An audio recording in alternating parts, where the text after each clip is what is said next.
The summer harvest is over and we've almost used all our vegetables, but how can we make sure our tasty tomatoes and veggies come back next year? Well, we're going to tell you.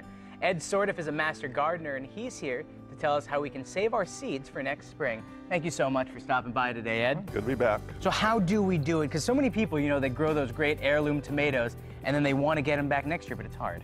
Yeah, well, the best way, and you really only want to save your heirloom vegetable seeds, not any kind of hybrid. We talked about that earlier in the year. Hybrid is where there's two different plants that come together to make a new product. Heirlooms will always breed true, means they'll always come back to what they were. So to do this with tomatoes or any kind of pulpy seed, we do what's called the wet seed process. So what we're going to do is we're actually going to take some tomatoes. If you want to take a tomato, okay, we're going to quarter it with a knife. There you go.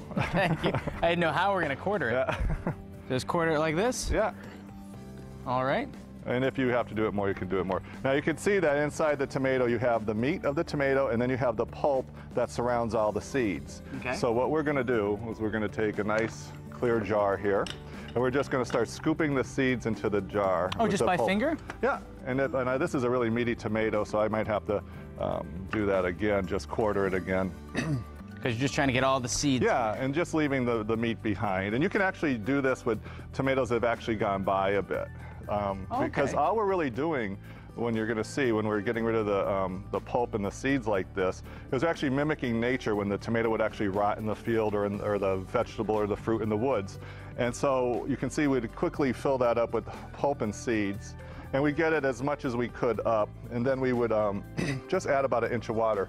If you look at the pictures that I brought, you'll see that here's actually one of the yellow pear tomatoes seeds that are in here. This is actually the last picture that I had brought. This actually shows that, here's the yellow pear tomatoes in the small basket, the large reds in the other basket. Those are all both heirloom tomatoes, excellent for eating. The large reds are very tasty. They taste really tomatoey. The yellow pears are like candy, so sweet.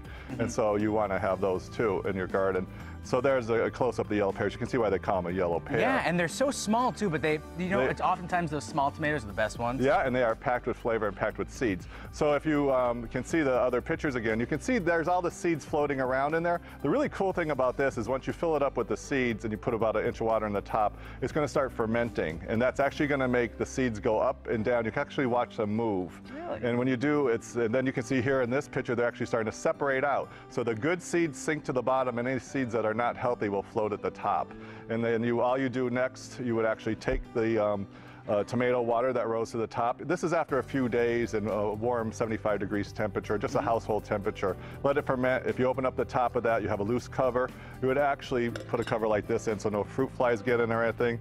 And you'll smell it. It actually smells like tomato wine because it really is fermenting. Exactly, you're actually fermenting it. So take us through the process again. We cut them into 4s or however big you need it. Yeah. Then you take the seeds and the pulp, put it in here. Yeah, and then you add, keep filling it up with the seeds, add maybe a 1/2 inch of water, and then you just let that sit for a few days out of the sun, but in a warm environment. It'll start fermenting, and then all the good seeds, you'll actually watch them migrate to the top, migrate down, migrate up, until finally they'll settle out, and all the good seeds are at the bottom because they're heavier. They have a little seed embryo inside, the new plant for next year, and all the bad seeds are at the top. So then you just have the water at the top, you decant that out, and then you take the seeds and you use a strainer like this, just put the seeds in there and rinse them out, and then you put them on a tray, probably a paper lined tray after they're rinsed nice and clean like this. Like a baking sheet or something Yeah, a like baking sheet with some paper towels on it. And if you want to hold this for a second, I'll show you these seeds. After they dry, you'll see they actually maybe a little flatter. Okay. And you'll see that these are some tomato seeds I did